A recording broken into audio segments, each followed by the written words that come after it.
So this is my take on a DMR.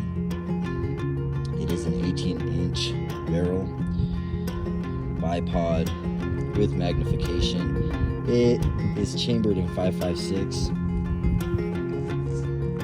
and I am running the Centurion arm sand cutter with the new bolt in the LMT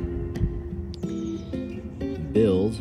I like pairing Centurion arms and LMT together. It's a pretty simple build right here, but this is one of my favorites, one of my most reliable ones too. One of the first rifles I ever ended up building, but it is a very heavy rifle, so I have built much lighter ones since then.